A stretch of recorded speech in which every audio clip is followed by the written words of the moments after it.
I see. Okay. Yeah. Okay. Hello, everyone.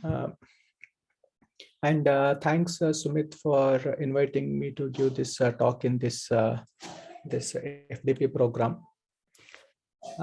So today I'll be taking you through some very basics of bandit algorithms. And through this, I hope that you people gets interested in that and want to take it forward, either in the research part or in the development part, like whatever that interests you. So I hope all of you are interested to know this subject. I mean, this is one of the subject which has been actively researched upon these days. Okay, where is that? Okay. So this is about online decision making, right? And those of us who are used to internet, now we interpret this word online in a many different ways. Like we talk about being online, being offline. Now online and offlines are now mixed with physical, social, other terms. But for us, online has a specific meaning. And here, online for us is something on the fly, something which is coming on the fly, and we also have to make a decision on the fly. So in that connotation, you are going to use this online, and we have to make decisions on the fly. Okay, so please interrupt me if you have any questions. I don't know if I get a notification if there is a questions, but maybe after about 10-15 minutes after every 10-15 minutes, I can look into the chat box and take any questions if there are any. Okay, now online decision making. To just motivate, I have put two examples here. Maybe let's take the second one, which is the most prevalent now.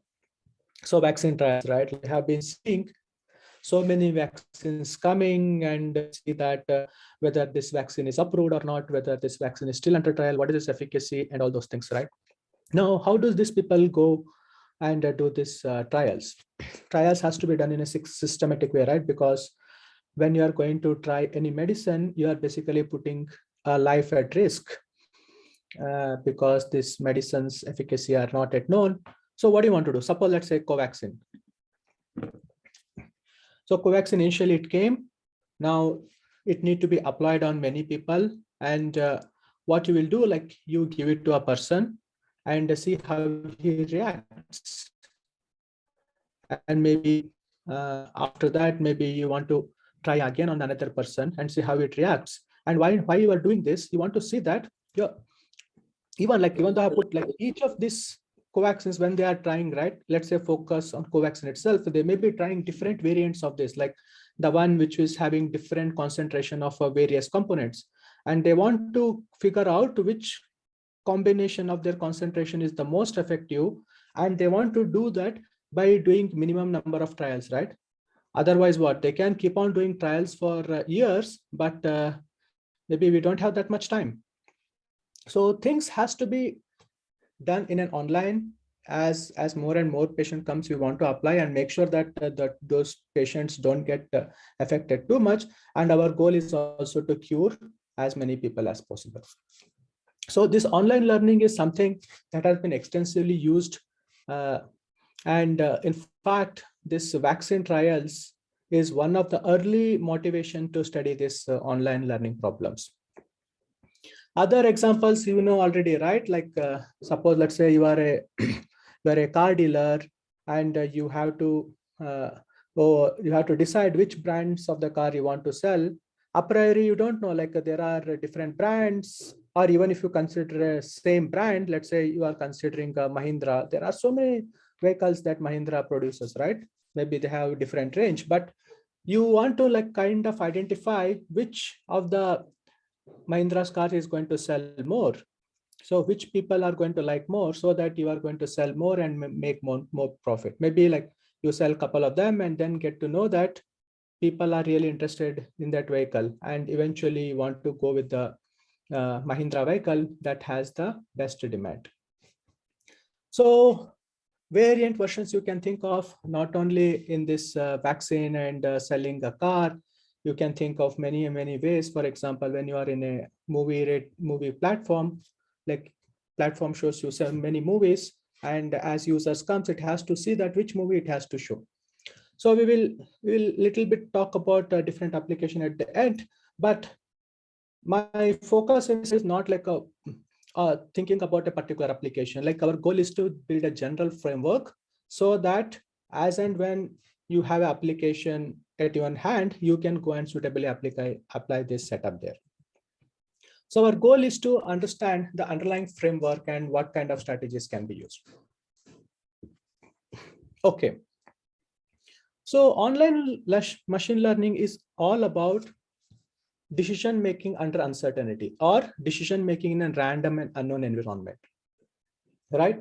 So when I talked about the vaccine example, let's say these are all like co-vaccines with the different concentration of chemicals, and each one have its own efficacy. Let's say the efficacy of A1, let's call it mu1. So mu1 may be like how much it is effective. Is it 90% effective, 80% effective, like that? So a different concentration of A2 will have efficacy of mu2, like that.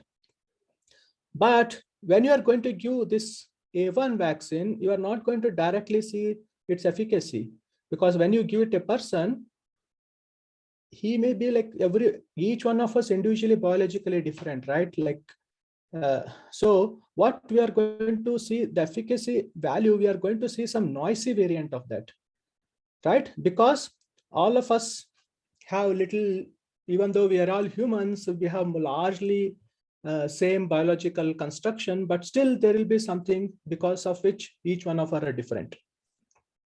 So the difference is what is being random, I don't know, right? And because of that, each one of them, if I just one sample, I can't rely. But there it has its own efficacy. You might have heard that, like, okay, Covaxin has 78%, Covishield has 88%, and Sputnik has some 90%, all this. I mean, those are like consolidated numbers, but they don't see, they get these numbers after interacting or like giving these samples to different patients. So what is our goal here? Maybe I should minimize this. Okay. So we have a bunch of actions. If you have to think it in a very abstract way, we have a bunch of actions. And when I apply on these actions, I have to select an action to apply. And when I apply my actions on this environment, I'm going to see a random reward. Now, because just I apply, I get some random sample. I don't know exactly what is these values. What I want to do is, I want to basically, I want to identify an action here which gives me, in a way, like a highest reward. Highest reward, we are going to little bit specify in what sense, but basically we want to identify among a bunch of actions I have, which gives me the highest value here. Now the question is how to do that. Like a priori, I don't know this environment. Initially, when the vaccines are being produced, nobody knew that how humans are going to react to them. We are going to, like, if I take, like, I'll be totally generate all the antibodies against COVID or not, like, to what extent I'm going to generate. All this are very random, like, and this is unknown. And we were all working in an unknown environment, but everybody's goal was to identify a vaccine or a medicine which has the highest reward, and without perpetually in the testing mode. Like, I don't want to keep on testing forever, like, because I want to quickly identify the best and use it. Okay, so this is the basic premises. Now I want to quickly contrast what is this online with this batch setting. I'm sure most of you in the audience, you might have already come across supervised learning, active learning, unsupervised learning. There are many already learning, right? Reinforcement learning. I mean, there are just so many terms there in terms of the learning. Then what is that? What I'm talking about online learning is different from the others. So all this supervised learning, unsupervised learning, active learning you talked about, they are all like, we can treat them as like a batch setting where you have already some samples available to you. You are not interacting, like somebody already collected these samples for you. And your goal is to find a best hypothesis on this already collected samples and see which hypothesis does the best job. Maybe the job could be that of a classification, right? For example, here in this figure, you have been already provided this data points for you, like with plus and like blue and red points here. Somebody has already collected this to you, and now you have to figure out which is that hypothesis here. I have simplicity here denoted 3 hypotheses here, H1, H2, which one separates them better.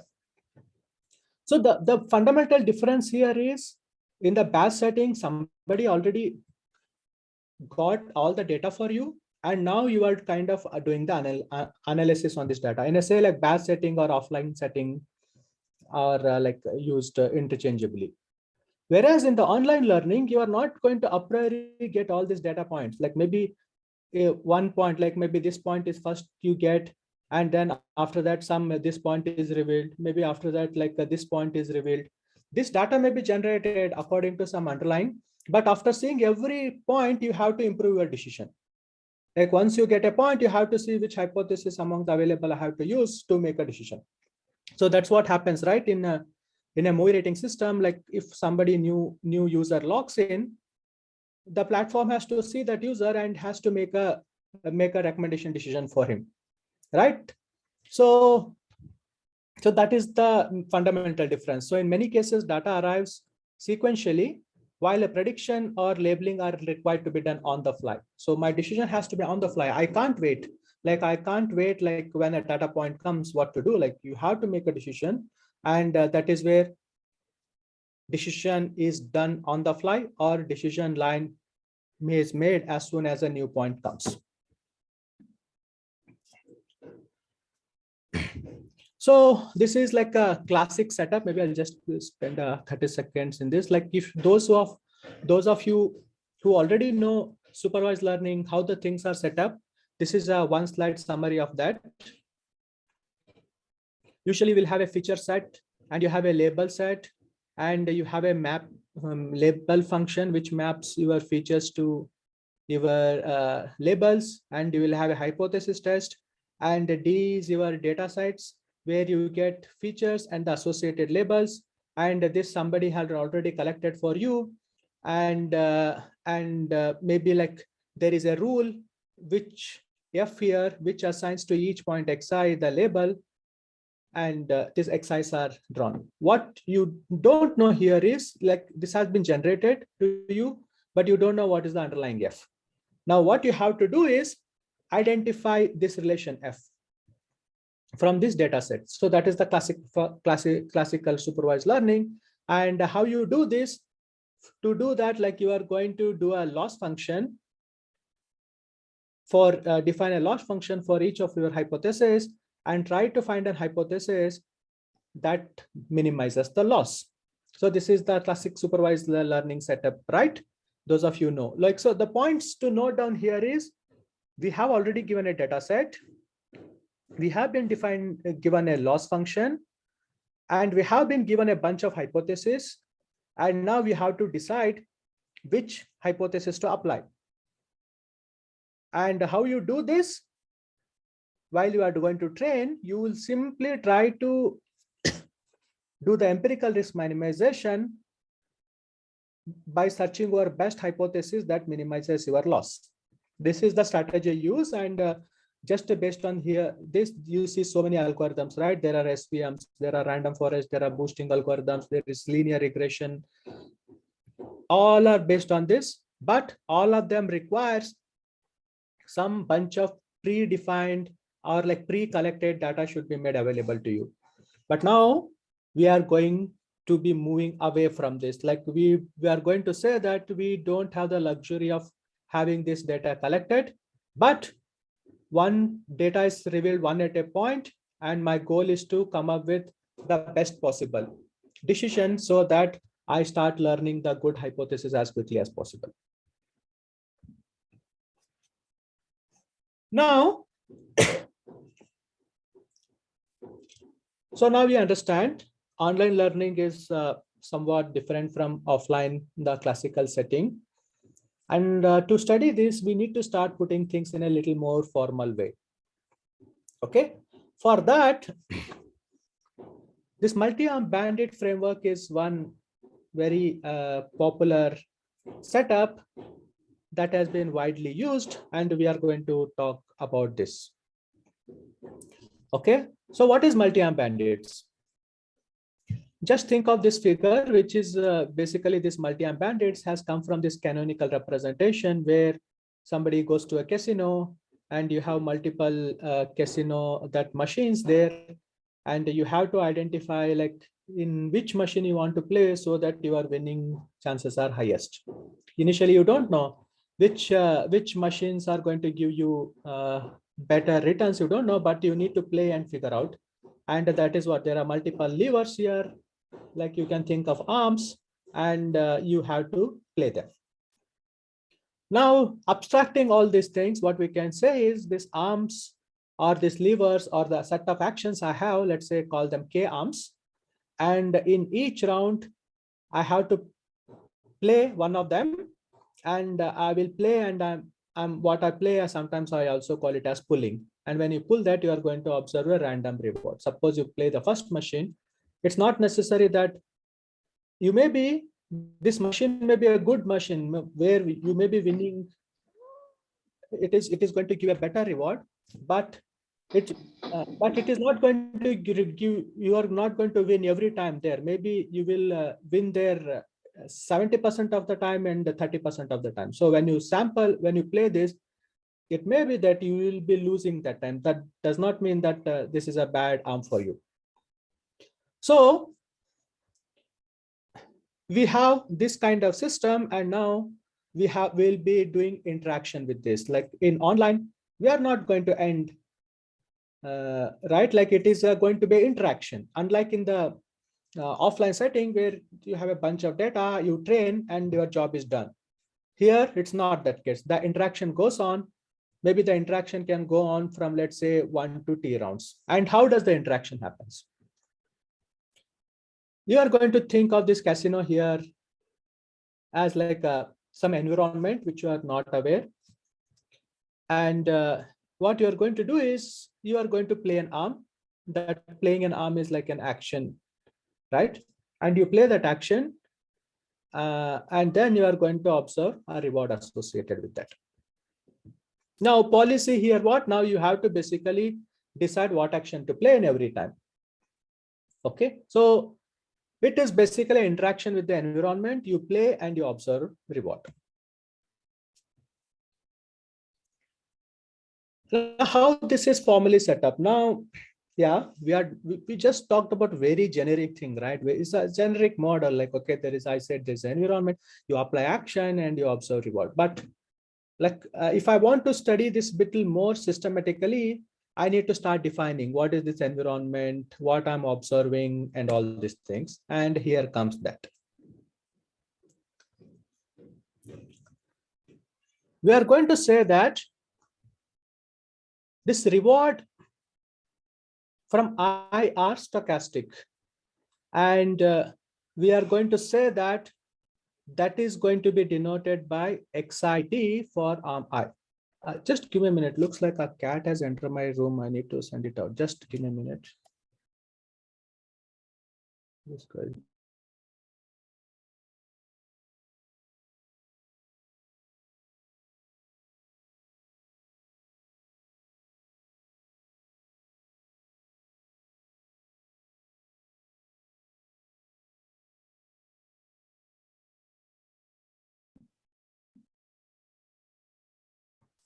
Okay, sorry for the disturbance.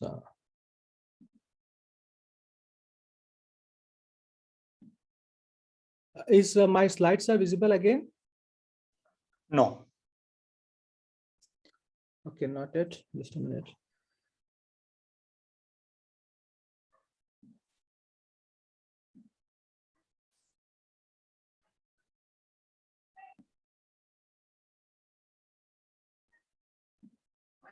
Yes, now they are visible.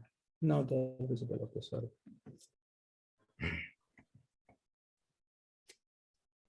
Yeah, so we need to put things a little formally. Now we are going to say that reward from I in round T is going to be denoted by XIT, and this is going to be drawn according to some distribution nu I. So I hope like those of you who are here have little basic background in probability. If you have any difficulty in understanding this notation, please let me know. And we are going to assume that the ARM rewards are independent. That is, your likelihood of winning on your chance of winning on this, we are going to say that it is independent from your chance of winning in another machine. And we are going to say that these reward samples are IID across time. That is, if you keep playing the same ARM again and again, maybe each time you are going to win on the same machine is going to be independent of your other chances, other place. And each arm has a certain mean value, and that we are going to denote as mu I. And the arm you are going to play in round T, we are going to denote that as IT. Okay, for example, in this machine, let's say you're either on this machine, you are going to, let's say, win or lose. And on average, you are going to win 70% of the time, then mu I is going to be 0.7 for this machine. And so let's say on the third round, you are going to play this second machine, that IT is going to be that second machine. And let's say in some 100th round, you happen to play first machine and you won in that case, maybe one, maybe like one, this XTIT can represent one in that case. Okay, this is a very simple model. So in summary, we can treat the online learning as a game or an interaction between environment and player. And what is that? What is the two players are doing here? Environment is going to assign rewards to the arm, right? According to some distribution which you are not aware. And what player is going to do? Player is going to he's going to play arm based on the reward sample so observed in the past. Okay, so player environment assigns rewards to the actions, and the player has to decide which action to play. And the link between the environment and the player is this feedback that he's going to observe. So player plays an action, and then through the environment, he get to see what is the action, what is the reward. And maybe based on this reward observation, he's going to decide what actions to play next. Okay, so there is when we talk about online learning, the information plays a crucial role how we are going to do learning. And because of that, one has to distinguish this information. Like, for example, here I told about feedback, right? This is the one information. Like what information I'm going to see. Like here I said that if I'm going to play ARM IT, I'm going to get reward associated with ARM IT. But is it possible that if I play this, do I observe whether I lose or win on this machine, or will I also get to see what happened on the machine? Maybe such cases can also you need to worry about, right? So that leads us to something called full information versus bandit setting. So what is full information is, so in the full information setting, rewards are observed for all the arms in each round. What could be an example? Like, for example, if you are dealing with, you are a stockbroker and you are putting money in stock markets, at the end of the day, you see how the stocks did. All the stocks, let's say you say there are 10 stocks that you are interested in. You may invest money in one stock, not in the others. But by the end of the day, the market announced, right? Okay, this stock did like this, that stock did like that. So you get to actually observe what happened to all the stocks. In addition, you also know that whether you made gains or loss on your stock. Okay, so this is like a full information setting. On the other hand, what we call as a bandit setting, which is the focus of this talk, the reward is observed only from the arm which are played. So for example, if I'm going to, in the drug test, if I apply one drug to a person, I will only get to know how that person responded to that particular drug I gave to him, not about the other drugs. So here drug is like an action. I will only get reward about that action. And this is called a bandit setting. And obviously this bandit setting is like a reduced setting, and the feedback information available is lesser than what happens in the full information setting. So here our focus will be mostly only on the bandit setting, because if we can solve bandit setting, maybe solving a full information setting is easy actually.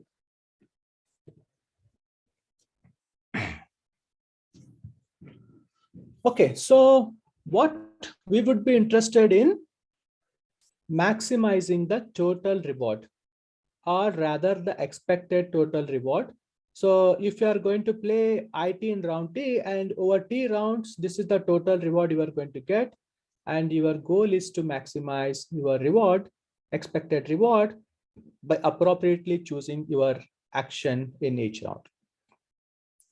And this is my goal. And what would be my policy? Like my policy is to choose action IT in round T, right? And how I'm going to do that?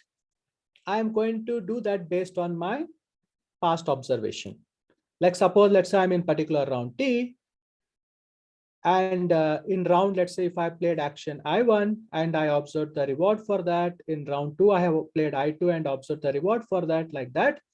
So I have all the observation what has happened till round T, and based on this information I will play action IT, and then I observed XTIT, and like that it continues.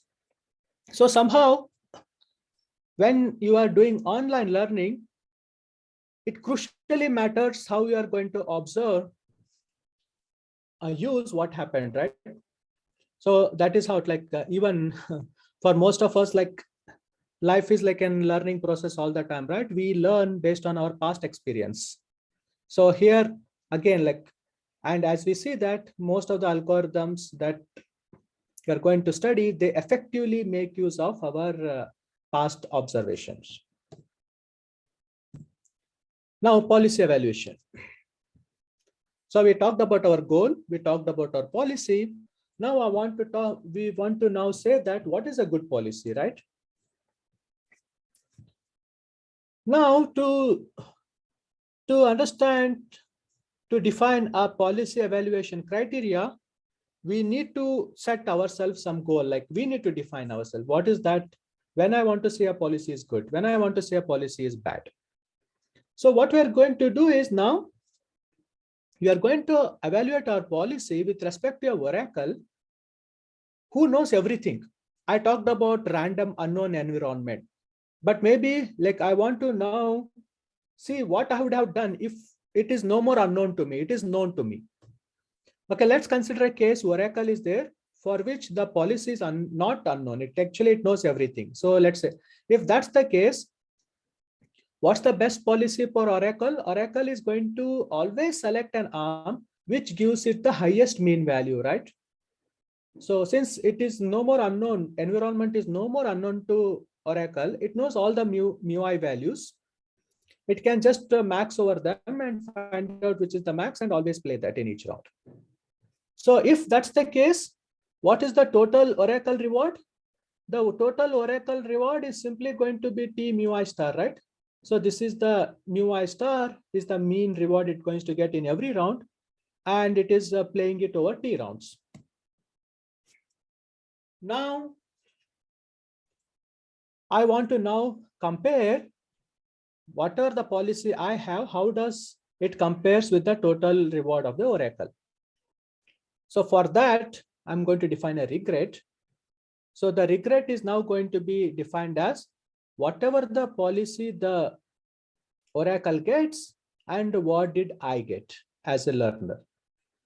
So I'm going to call it regret because, like in hindsight, like how much I'm losing because of not knowing things. And I did my own actions, and I want to see that whether I really did a good job or not, or bad job. Okay, if I did a bad job, maybe my regret is going to be higher. If I did a good job, my regret is going to be smaller, right?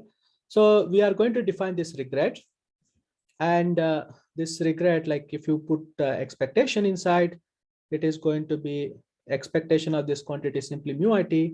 So I think there is a small typo here. It should have been expectation here also. And then after some mathematical manipulation, you can simply rewrite this regret in terms of this quantity, where this NIT is what now? Oh, sorry, this should have been K here instead of I here. This should have been K. So this NIT is the number of times you play arm I till the teeth round. Okay. And this is what sometimes called as a regret decomposition lemma. This is a very basic intuitive way of expressing. Sorry, what is happening? So this is a very basic way of writing. And once we write it, if you want to analyze this regret, the focus shifts on how many times you are pulling each of the arms. Now, what will be our interest in this is, our interest in this is, we want to make sure that I want to get a policy which gives me on an average 0 regret per round as t goes to infinity. So I hope all of you understand this notation.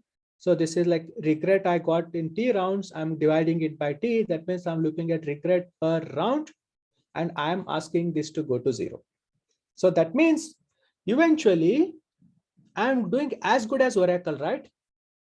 Regret per round is going to be 0 eventually. So that means I have actually learned, and I'm doing as good as Oracle.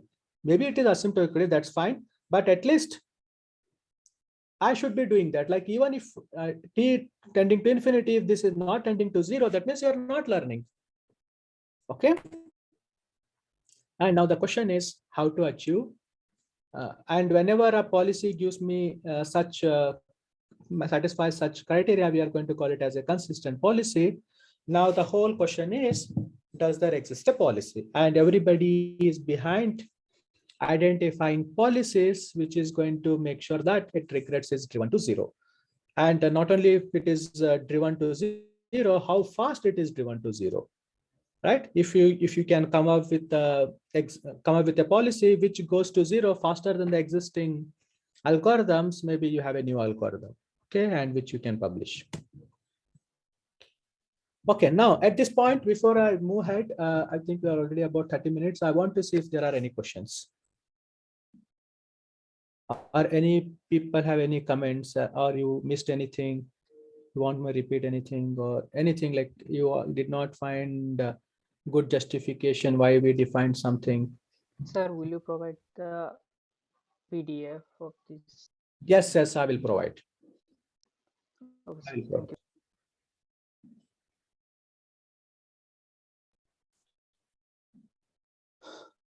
Okay, I see Harish Bhatt is asking the question, is there a chance of performing better than Oracle? So Harish, for that, you need to see that how we have set our criteria, right? How did we set our criteria? We said our goal is to minimize this regret. Okay. If, by the way, is my slide visible now? Yes. Okay. Yes, sir. Okay. So Harish, you see that our goal here, as of now, we have set it very cautiously that I want to see that on expectation, how I'm doing better than the Oracle. So you see that at no time, at no round, I can get better reward than the Oracle in expectation, right? So there is no way here that I can be better than Oracle at any point. Okay, so but if you are going to talk about sample wise, okay, I don't care about the average, the mean quantity. I'm just going to worry about let me play. Let's say I go to casino and casino, and I will I have money to play for 100 rounds, and I will see what is the total money I make at the end of 100 rounds. If you just do that 100 rounds and come back, yes, it may be potentially, if you are so lucky that day, that you may have more money than the oracle for whom we consider the average criteria. But for you, we did not consider average criteria. We just consider one sample for you. Maybe you are good on that day compared to oracle. But let's say you will let you go to casino. We kept on giving you money to go to casino every day, and every day you went and you played 100 rounds of the game. And now if I look into your overall performance over, let's say, 1,000 days, like overall how many you have made, maybe you are not going to do better than oracle. Like because it's just not possible for you to be lucky on every day and making more money. And in that case, you may be looking much worse than, possibly much worse than oracle, if not better. Okay, so I hope this criteria, the way we have set regret, the way we have defined in expected sense and not sample pathwise sense, that should clear the fact that we can't beat oracle. Is that clear? Okay. Yes. Okay. So anybody has any other question? Or like I see this is what, like you should be open, like you should be asking question like, why I have to define regret like this? Is there a better way to define regret? Maybe if you can come up with a better other way of defining regret. And if you can justify that, okay, maybe this performance criteria makes more sense, maybe you can then go and evaluate that criteria. Like here, like I have just taken the luxury and just defined the criteria like this, and I'm focusing on evaluating that. This is all you are here. I'm just playing my game, right? I have defined things and I am evaluating. You are also free to do the same thing. You can go and define your things as long as it makes sense to other people. You can define and do. Like the setting once here, what we are discussing is one setting which makes sense. People have accepted it, and we are also using it. In case you can come with another criteria which makes sense to people, please do that. Like you can use it. Okay, fine. Now we talked about policy evaluation and all. Okay, now our focus is how to achieve consistent policy. Okay, we defined a criteria. We talked about learning. We want to do as good as oracle. Is it even possible? To that, let's go to some basic naive policy.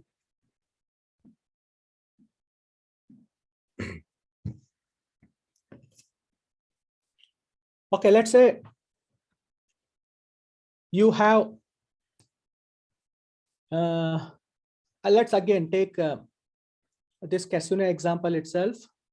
Maybe casino you can replace by anything you like vaccines you can replace, or online movie recommendation you can replace, anything you like. But for hypothetically, let's focus on the casino. Suppose you have K machines in the casino and you have money to play T rounds, right?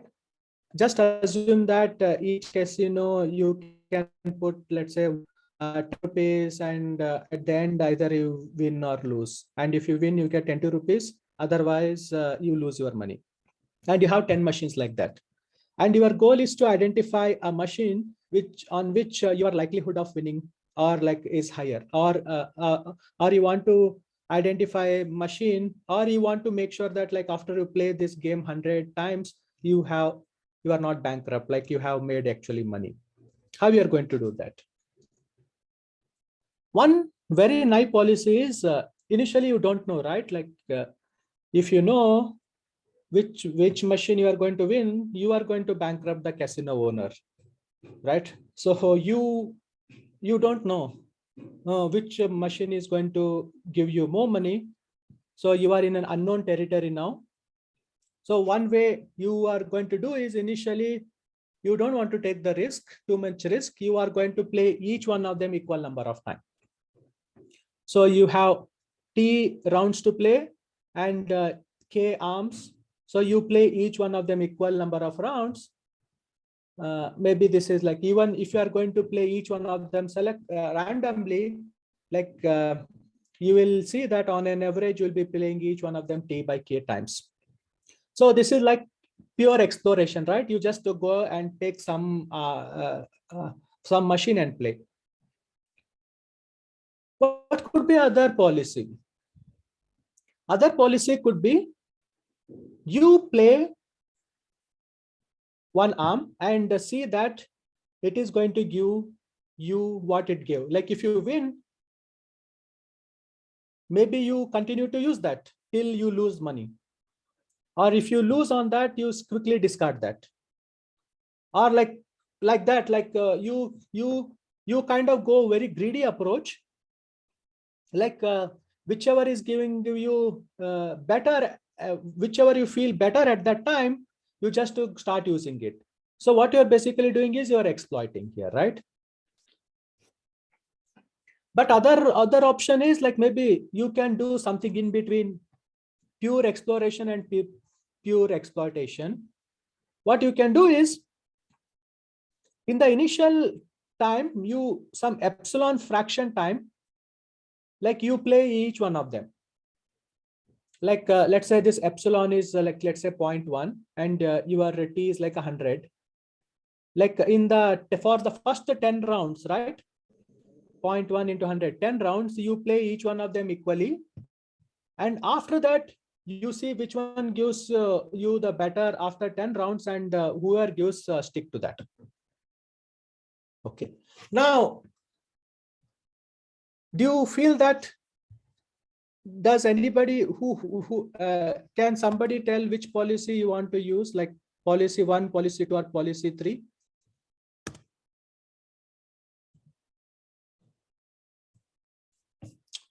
What's happening?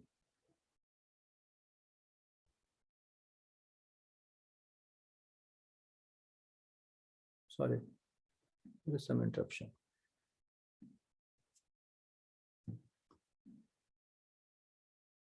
So many of you are saying policy 3, but policy 3 requires epsilon. What is going to be your epsilon? Right? The first and second one did not need any knowledge of epsilon, but the third is using epsilon. Are you going to use epsilon 0.1? Are you going to use epsilon 0.2, or what you are going to use?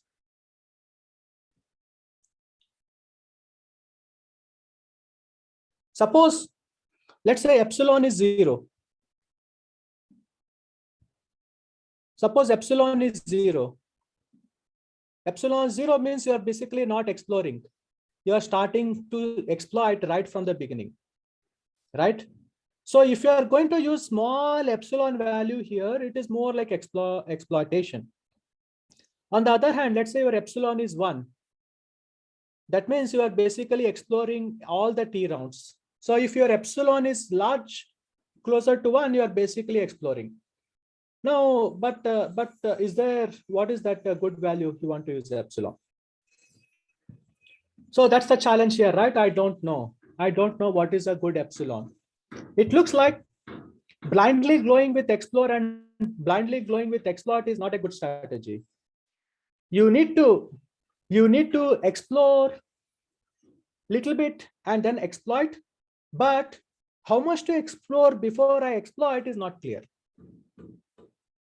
And that is what, right? Like if you want to, let's say, if you want to make a good friend with someone, is it necessary you need to talk to him too much time before you start doing the true business with him?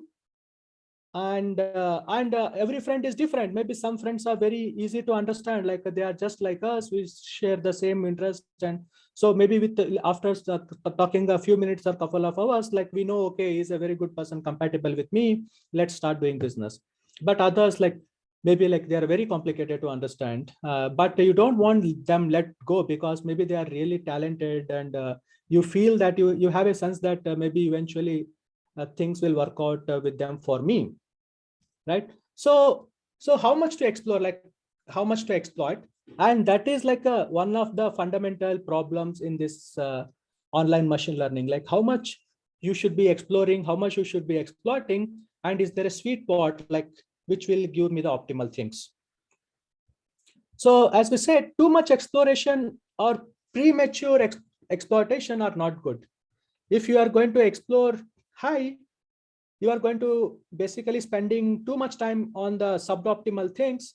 And if you start premature exploitation, maybe it may be that you may be not actually exploiting the optimal arm, like maybe you did not learn things properly and you may be stuck to suboptimal arm. So this is a very fundamental problem in explore and exploitation, and one has to carefully deal with this. So to drive this point,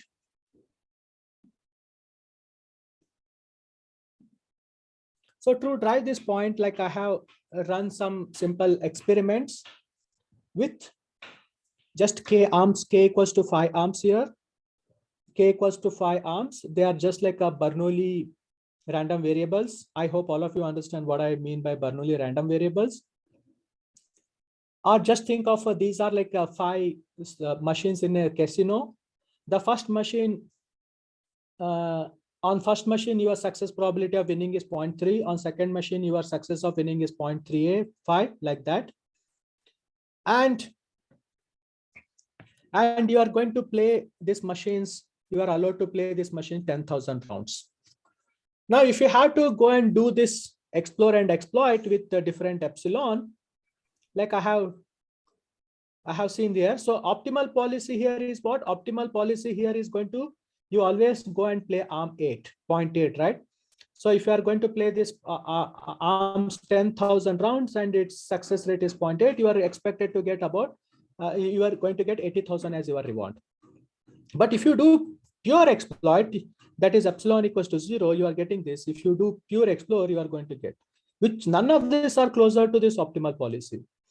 On the other hand, if you start playing with different epsilon, you see that you are going to get something better than pure explore and exploit. So from this, like you are seeing that something of epsilon has to be carefully chosen. It's just like you don't know which one is better a priori. Okay. Now,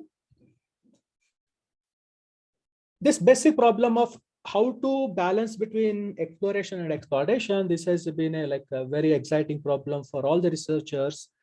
And just a minute. And people have overcome with various. Just a minute.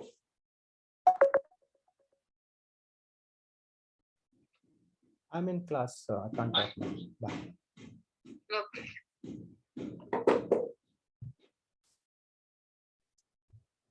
So people have come up with many policies, and we are going to talk some of them called UCB1, LUCB, and Thompson sampling. I'm going to will give you just a flavor of each of these algorithms in the following slides.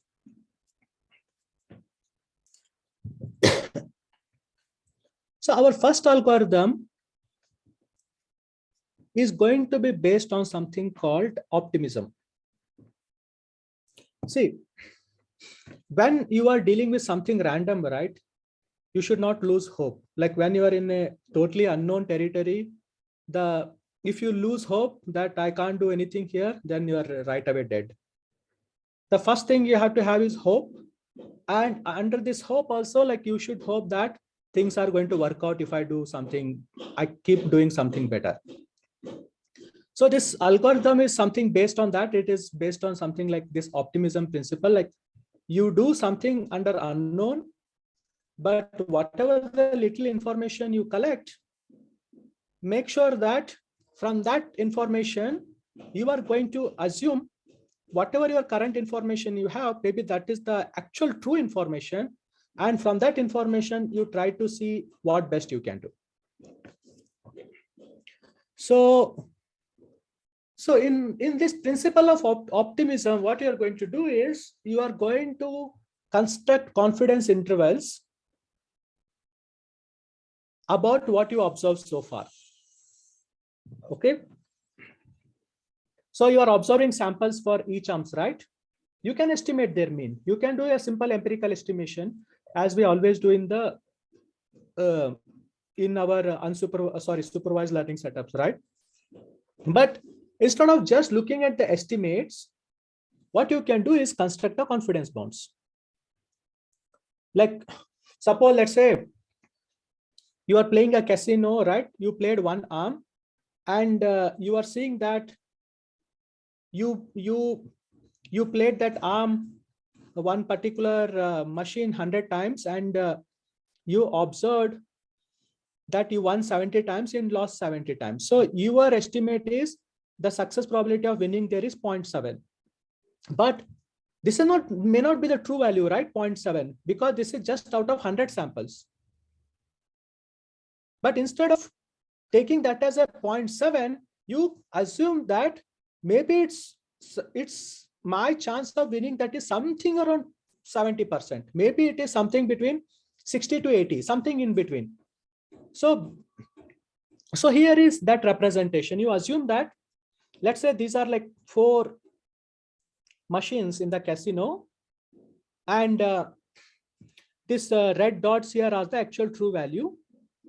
And now what you can do is, I don't know the true value, but I'm going to base, sorry, these values are your estimates.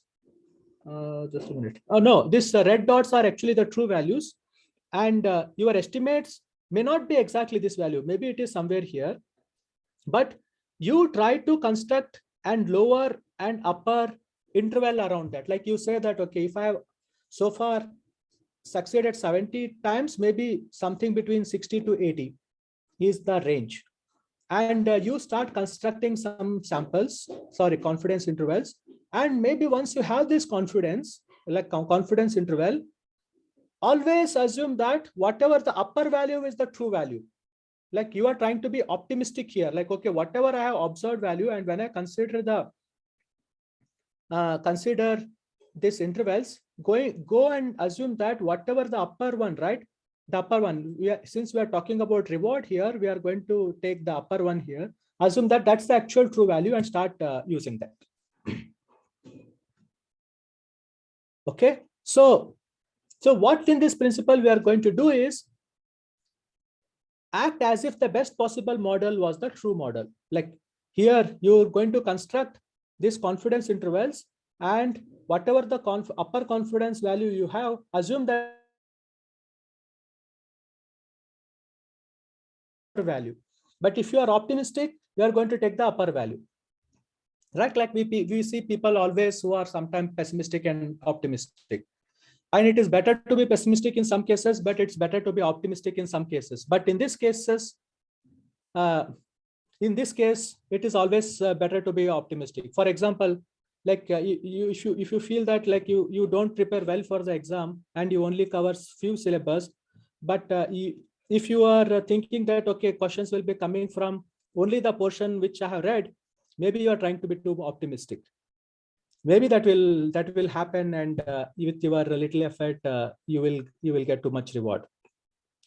But it may also happen that like somebody says, like once somebody will say, no, nothing is going to come from what I have read. Maybe he's a very pessimistic guy. It may not be the case also, right? So, but in this case, in this particular case, when you are dealing with uncertain environment, go be optimistic. And what we can do in this case is,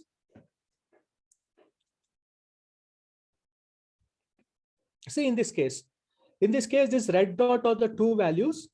The one in the middle, this dots, this black dots in the middle of each one of them, they are the estimated value. And these upper ones are your upper confidence bound. So the true values are these red dots, but what you are going to, your current value says that these yellow dots are the one. So you take these yellow ones are your true values, and then go and choose the arm which has the highest value. Okay, and that is what is called as like you are going to play an arm in an optimistic way. You are not simply taking, like in the greedy policy, what greedy policy did, it simply took the average or the mean of the samples you have and then went and played with that. Here, we are still trying to be greedy, but we are trying to, here, we are greedy in an optimistic way. So we have actually taken into account the intervals I have about each of the estimates, and I'm now being greedy on that. Okay. Now, if it so happens that now everything now boils down to how you are going to construct your confidence intervals. Like if you are going to construct your confidence intervals better, maybe you will end up doing better. So one case in this case is if you can somehow ensure that whatever your upper confidence bound is, right, it is always above the true value, then maybe you are already good. You are already good. And you want to ensure that you are constructed upper confidence bound in such a way that it is already above your true value by a very high confidence. Like the probability of this happening is very large. And this only improves as t increases, right? Maybe then you will actually, the hope is that this strategy may work out better and eventually I will hit the optimal one. So based on this philosophy, many algorithms are built, and one of the popular one is called upper confidence bounds. I see one question, but I will take after this slide here. So one of the first algorithm, see, by the way, like just to give you a little history on this bandit algorithms.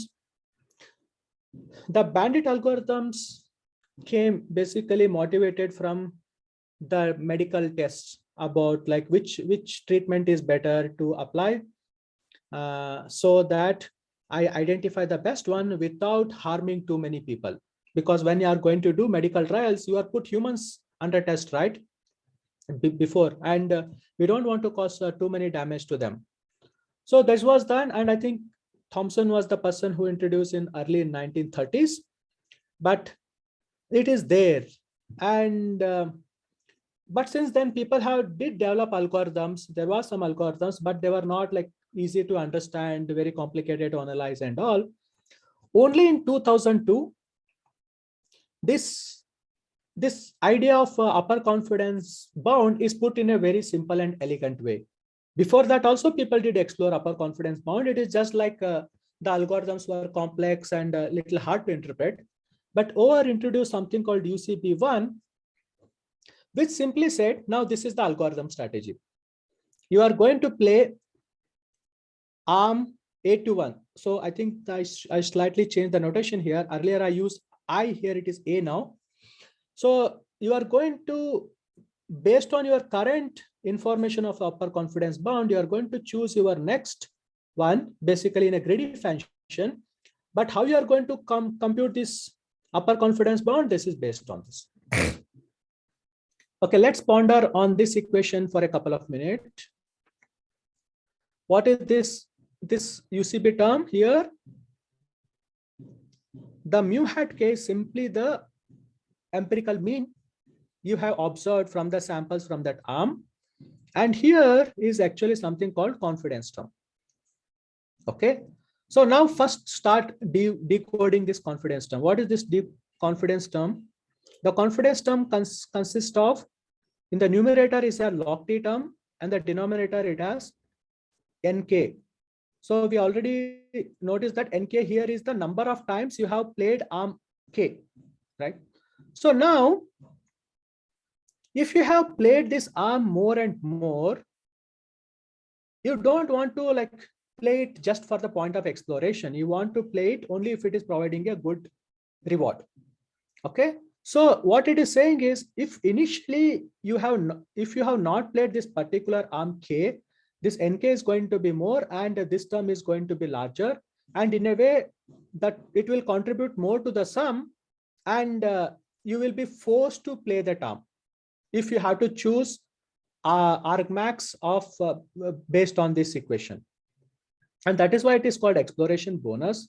And another hand, let's imagine that you have played each one of them sufficiently many times. But now the term that should be significantly contributing to this term should be this estimation term, the mean estimates we have. So if you have already played this 2 minute times, this term is going to be smaller because nk is larger. Then in that case, whoever has the largest value, that will be picked and played. So you see that there is going to be a kind of a balancing is going on between exploration and exploitation term here. And those who are wondering what is this term lock t is doing here, you are just making sure that as your time increases, even if you have played this arm many times, you don't want to abandon it. It is just like initially it gave you a good reward, and after that it may start showing its true color. So you want to avoid that. So that is why this lock t terms is very slowly growing term. It makes sure that even if you're playing optimal arms many times, sometimes you keep checking something which you concluded as suboptimal. So this is one of the best way to combine your exploration and exploitation. And this is this algorithm actually does pretty good. And here is one representation, like you see that this arm here among the 5 arms, this has the highest mean. If you start applying this algorithm, this arm will be played 436 times. And I think this algorithm is run for about how many 500 rounds, and about in the 500 rounds this has been played this many times, and others have played only few times.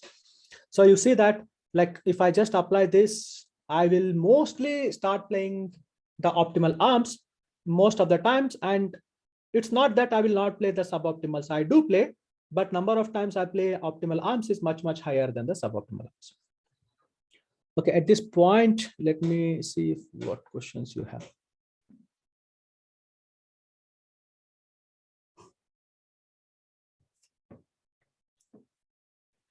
Okay, so Deepthi Shrimal has this question. So are there other approaches like dynamic programming and branch and bound? Then why greedy is used? So it's nothing like dynamic program. It can't be used here. It is just like dynamic program is basically developed for something more complicated than bandit algorithms. So if you look, the bandit algorithms and all, they are used for reinforcement learning, where things are more complicated. Like in the simple setup of the stochastic multi-arm bandits, we assume independence, right? That arms are independent, and we assume that the sequence of rewards I'm going to see are IID. If this is the case, we actually don't need kind of a dynamic programming. Like I don't need to look what happens in the future, like estimate what's going to happen in the future to make my current decision. I know that trying to look into the future is going to be of no use here, because every time it is going to be, samples are going to be generated in an IID fashion. Whereas in the reinforcement kind of setting, it is not that the reward, there is also state. I want to ensure that I go into particular states where the rewards are good. And I want to make sure that my current actions taken pushes my system into a particular state where my rewards are good. So here, I'm not at all controlling my environment. All I'm observing is reward samples. So because of that, maybe like dynamic program is not going to be helpful here. And even when you look into dynamic programming,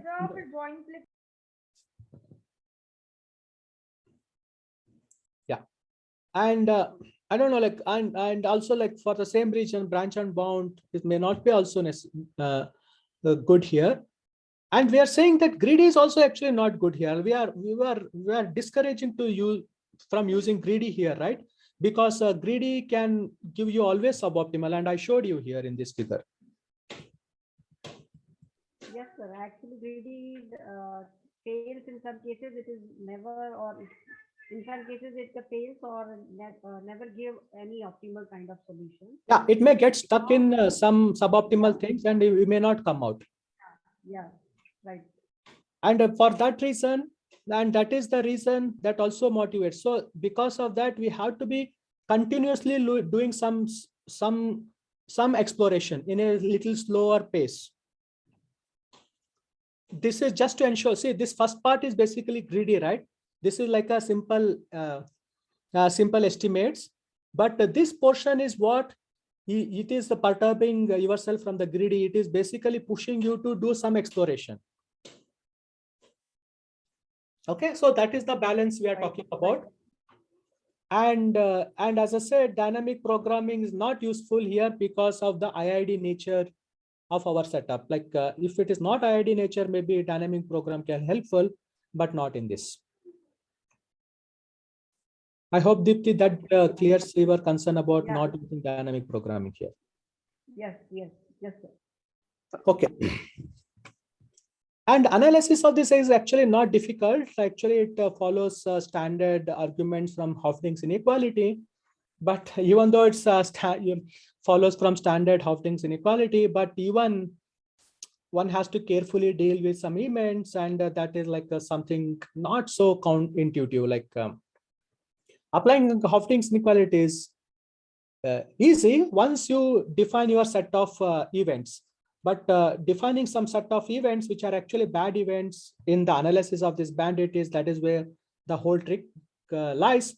And those of you who get into this business, or those of you who have, okay, just know what's happening.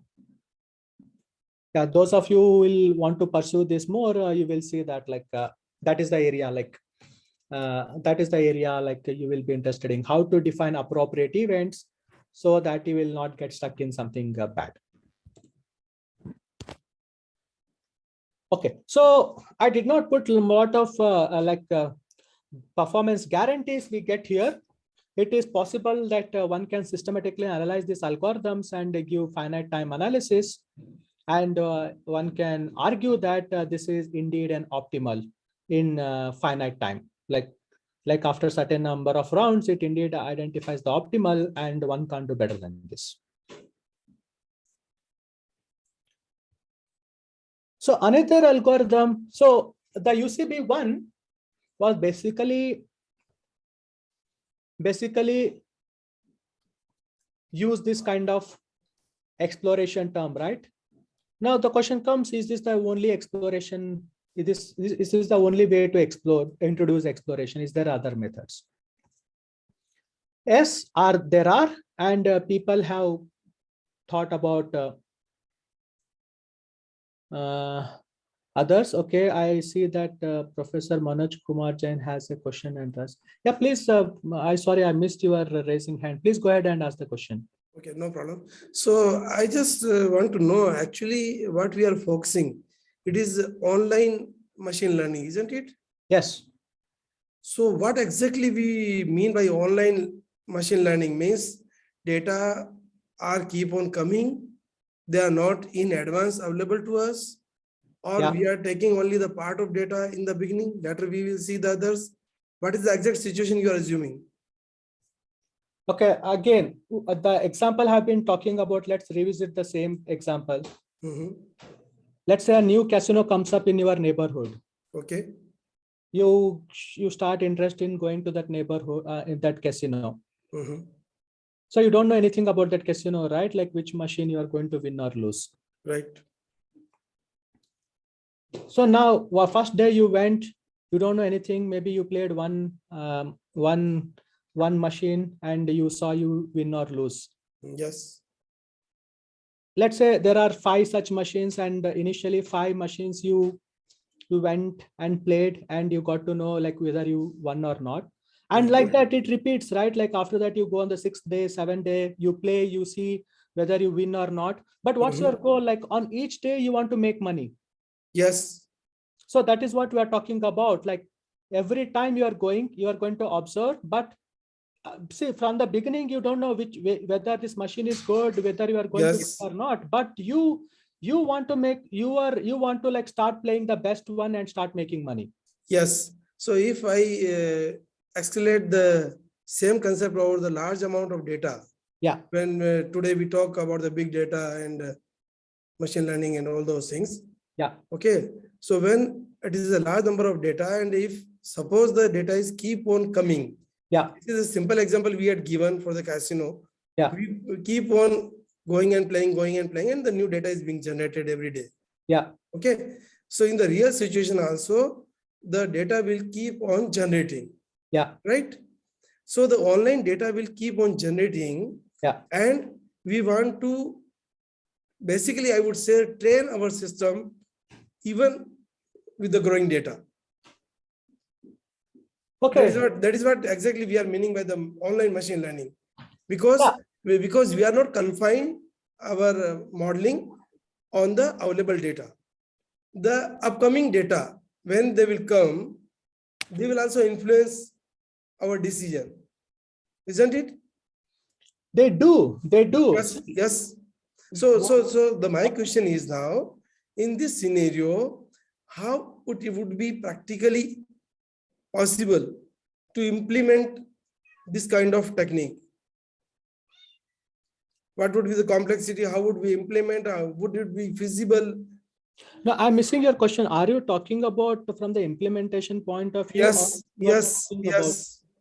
Okay. What's the problem in implementation? See, like, See, we don't know in advance the whole amount of data itself.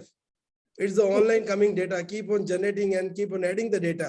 we don't need, right? We don't need. That is what we are not sitting and waiting for data to get gathered. That is why I asked the first question. What is the actual scenario you are assuming?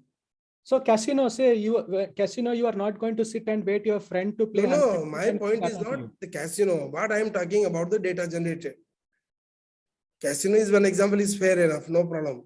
Okay, let's What I am trying to relate is how much data we are having available, and based on the data available, we are taking a decision.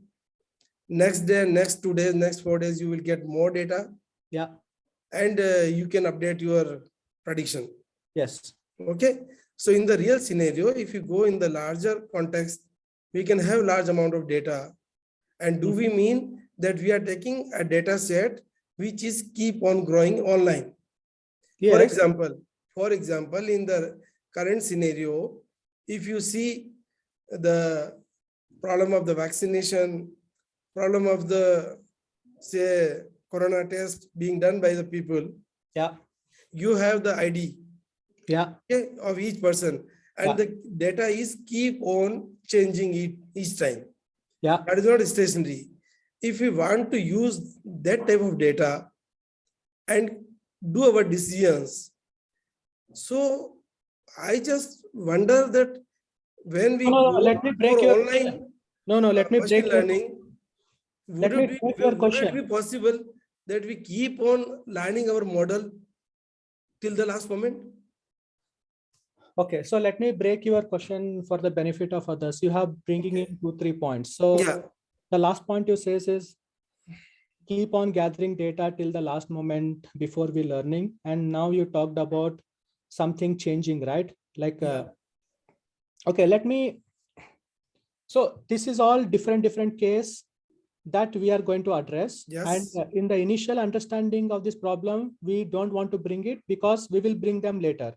The first thing is we need to be understanding the basics, then go to these other aspects. Now coming to your part, like, should we be waiting till the end to gather all this data and then start doing something relevant? No, that is the whole purpose of online learning. We don't want to sit till everything is gathered.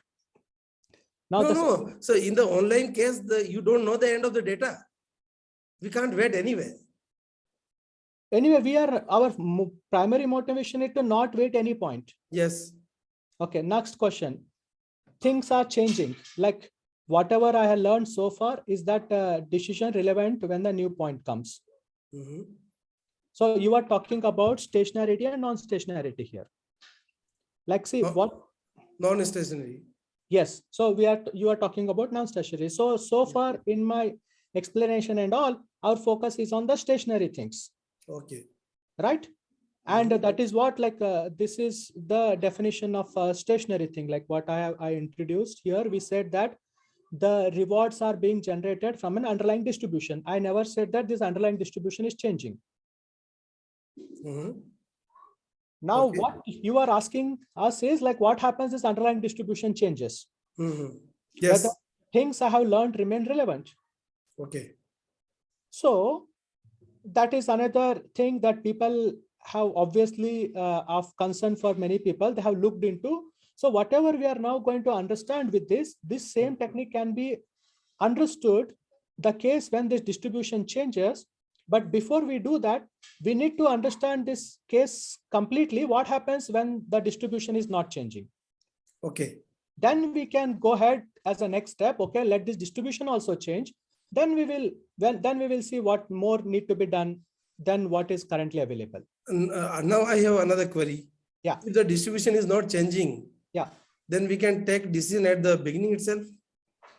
Now, how you are going to say you have not even observed? You don't know the No, distribution. no, if the distribution is not changing, You we know don't in know. advance, then, So our case is the case when we don't know the distribution. but you are saying it is stationary, we know in advance. So see, stationary does not mean I know the distributions. All I'm saying is this is unknown, but it remains fixed. But how it will be fixed? It can change, no? Not necessarily. Let's say there is a, again, if you want to understand this from simple that. No, if it does not change, then what is the point of online machine learning? I don't know. What is the problem if this is going to be fixed? Why can't you apply online No, learning? no, then we know the things clearly, no? No, I'm saying you don't know. You don't know, right? Like the underlying distribution, you don't know. It is fixed, but you don't know. Like, for example, I will say like you have a coin. Maybe that coin is biased, right? और शोले में जो होता था वो coin थोड़ा biased है, वो head की तरफ आने का ज़्यादा chances है. But that coin का bias fixed है, अभी वो change नहीं होने वाला है. You don't know what is the bias, but that coin का bias is fixed. Okay. Every So time you are can you give another example which is a bit larger and some realistic? Okay, if you are not happy with the casino, let's say take this like a recommendation system or like online advertisements. Mhm. Okay, so let's say a company has 10 ads to place, Mhm. and they are interested in giving that slot to an ad which is more likely to be clicked. Mhm. Okay, let's say these ads are being shown to some particular types of some age category. Let's say it is all college going students. Okay. Maybe it is not unreasonable to assume that the probability these college going students have, the preference they have for this particular ad is going to be some number. Mhm. Right? And then we can model that as something fixed, right? Like I don't know with what probability the student is going to click that ad, but it has some propensity, which is, I can say, to be a constant. Mhm. So in that way, if I have to model ad placements and do online learning, then I can start modeling it like this, right? There is an underlying probability with which a student is going to click this ad, but I don't know that probability, but I'm going to assume that that probability is going to be fixed. Okay. This is one scenario. Mhm. Okay. So like that, like if you want to now talk about this efficacy of a medicine, Mhm. like medicine, let's take a Covaxin with certain set of concentration, how much effective it is going to be on a person, let's say in the age category of 60 plus, Yes. let's say that it has certain efficacy that remains same. Like let's say it is going to be 80% effective Mhm. on the people with the 60 plus age. Okay. Then it is fine to model and analyze, right? Like how many, so I'm saying that 80% is like, is something number, like I don't know. Yeah, that is okay, no problem. Yeah, I'm going to say that it is going to have certain efficacy on people of age 65 plus. Okay. So that number I'm going to assume it is fixed, Mhm. but exact number I don't know. Fine. So, and the people are all trying to figure out that, okay, if I have to give this covaxin to 12 plus age people or 45 plus age people, that is why possibly these age categories are defined. Like on this category, like there is an underlying efficacy fixed, possibly, I don't know it. Okay. And based on that, all this medical analysis can go on. Mhm. Does it make sense? Okay. I'm Okay. understanding, because just I was trying to relate what exactly the problem is and what solution we are trying to find. Yeah, so that is why, right, this initial motivation, that's what, Yeah, like yeah, I yeah, said, yeah, this yes. medicine are there, one has to figure out what's the efficacy, and I just don't know the underlying. So here, like I don't know the underlying efficacy, I need to figure out.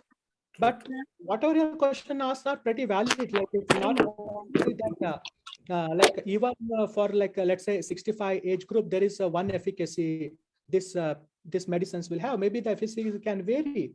But from the modeling and analysis point of view, maybe initially it is okay to assume something and understand what happens, and then start on improving your models. And that is where we are first understanding that initial base models. Mhm. Okay, thank you. Yeah, and by the way, like if you are interested, like on this, just take a look into any of these journals who talked about this efficacy of the medicine. They talk about they might be talking about this confidence interval, how many samples they did, what kind of in range, what kind of model assumptions they have given, Yeah, what yeah, the statistical significance. They will talk about everything of this. Maybe then you will be able to better connect. Okay, thank you. Yeah. Yeah. Okay, so now as we see, the whole game is about yeah, I see a couple of more questions on evolutionary games, but I will pass them now and try to go through this UCB part. Like what we just saw is like UCB type algorithms did find out the max over your upper confidence term, but there are other methods. Like one more possibility is defining it in this way. Like I will not go into detail like why this has come, but those people who are interested in KLUCB, they can see that like here the upper confidence is defined as a max of Q here. So here your empirical value has come. Now you are trying to look into that Q, which is going to be just below this. And what is D here? And D is something called a Kullback-Leibler divergence. Maybe some of you are just beginner, don't need to worry too much about this, but Kullback-Leibler divergence is a very well studied quantity. And that is what the scale term is coming into picture here. So here the upper confidence bound is based into this Kullback-Leibler divergence. And once you are going to use this kind of index here, one can show that your expected number of pulls of suboptimal arms is always going to be bounded. So you will not keep on pulling the suboptimal times all the time. It is only pulled some number of times. If that means that most of the times you'll be pulling the optimal arms. Okay. So the two methods we studied so far, that is the UCB1 algorithm and KLUCB algorithms, they are in a way, they are model based, right? Like, or like a more like they assume that there's an underlying probability with certain mean, which is like the rewards are drawn from that. It is just like, I don't know what is the distribution, but they assume this distribution is fixed. And they were trying to identify the parameter of the distribution by all this estimation. And those who are familiar with little estimation, you will see that not only the method that is called the frequentist method, there is also another view called Bayesian method. So in the Bayesian method, the underlying parameters of the distributions, that is the means, are themselves to be assumed to be drawn from some distribution. Like this is like you are putting your rewards parameters are themselves coming from another distribution. And as you are going to observe samples, you can update your prior and get a better posterior And this Bayesian approach is this Thompson sampling that the third algorithm is going to be talking about is based on that. So what this algorithm, just a minute, sorry. What this algorithm is going to talk about is, it is going to start with some prior on your parameters. And as you get more and more samples, you are going to update your prior. And often the prior is taken to be some beta distributions. And if it is a Bernoulli distributions, we know that the posteriors are also going to be beta distributions, and we can update and get a better posterior. So just to represent that pictorially, here is the one, like if you have, let's say, these red diamonds are the true value, and you are going to put some prior on their parameters. So this is, let's say, if you are going to assume some Gaussian distribution, this is how the posteriors improve. Like you see, the posterior is now heavily concentrated around that true mean. And if you are going to apply such kind of Bayesian algorithms, you are going to see that you are going to end up playing this optimal one most of the time. And Thompson sampling is exactly based on this idea. So it is going to say that this is your posterior distributions you have. You are going to maintain a posterior distribution for each arm. Now you are going to draw one sample from this posterior distribution. And now you are going to use that as a proxy for your upper confidence bounds. And now still going to continue to do greedy. The only difference is this quantity here, now it is being drawn from a distribution. Earlier, it was constructed by carefully balancing your exploration and exploitation. So in fact, this Thompson sampling was the first bandit algorithm that came, and empirically, it usually performs much better most of the times, but not always. And this is the first algorithm which is shown to be like optimal, even up to all the constants.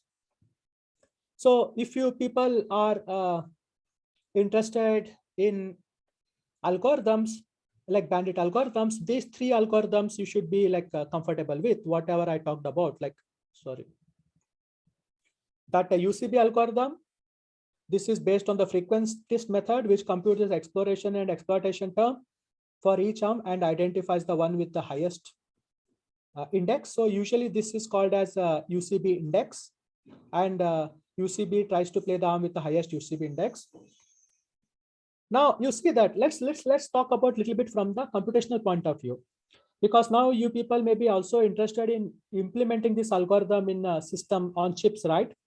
So there, it's not only how good they are, but how difficult it is to implement them on the chip also matters. So this UCB algorithm is possibly the simplest algorithm. Computationally, it is nothing, right? All you have to do is maintain this empirical means and compute this term and make this addition and then find which is the maximum. So maybe this is a lot easier to do even if you code it on a chip. So this is in a way very lightweight algorithm. Now let's look into the scale UCB, like what is it requires. If I want to compute this index here in scale UCB, you need to kind of solve this maximization problem, right? And this divergence term here is something which has a nice convex structure, maybe doing a maximization, and this is like a continuous function, right? This Q is a continuous argument here, like optimizing a continuous function on a chip is going to be like a lot resource intensive, and maybe it will take all of your memory.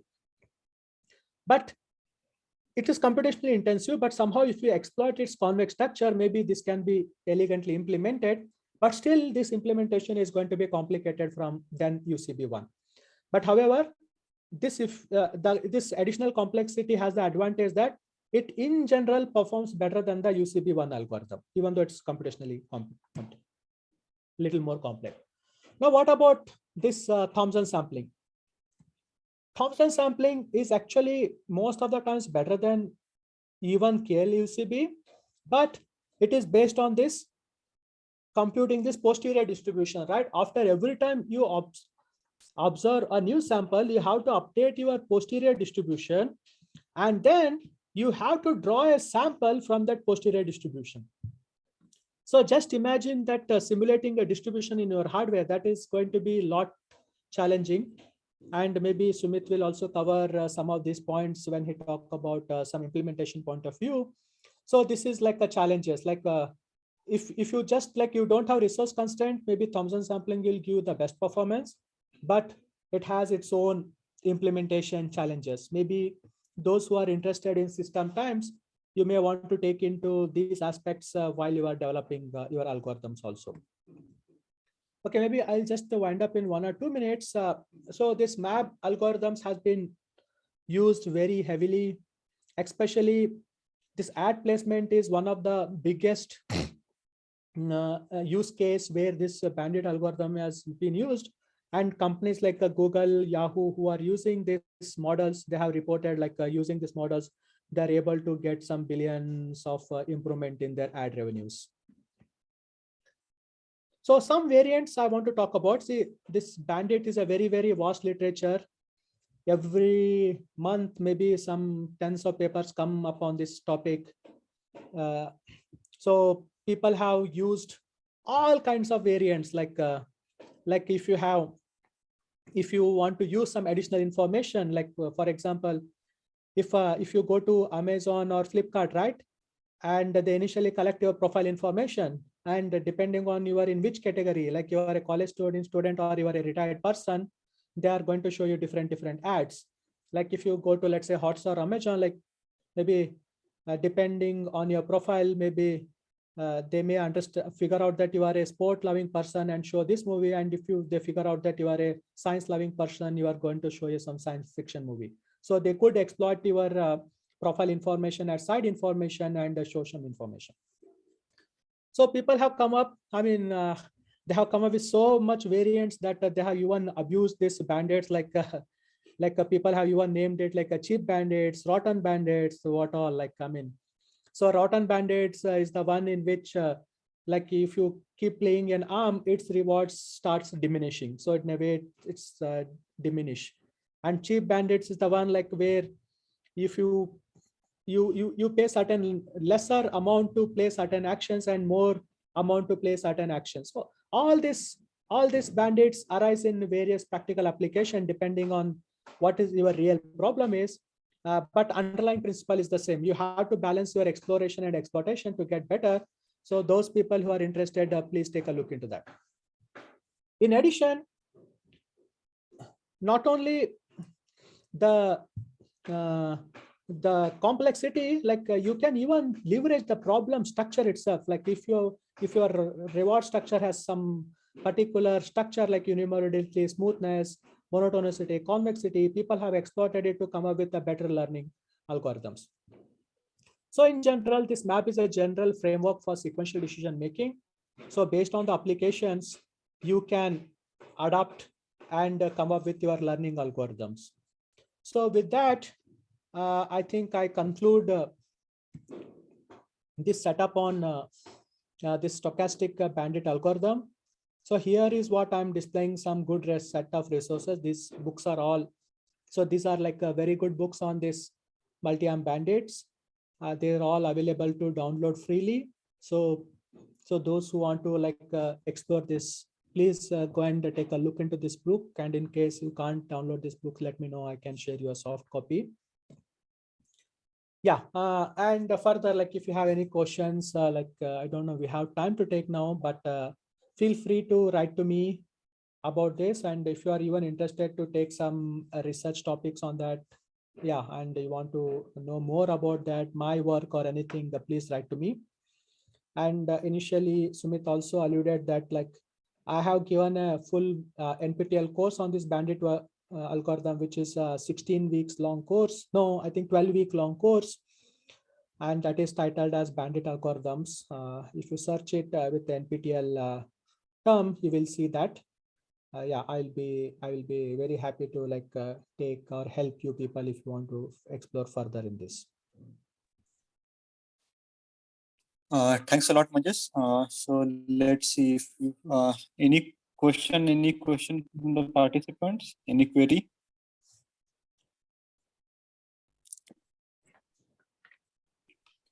Sir, feedback form.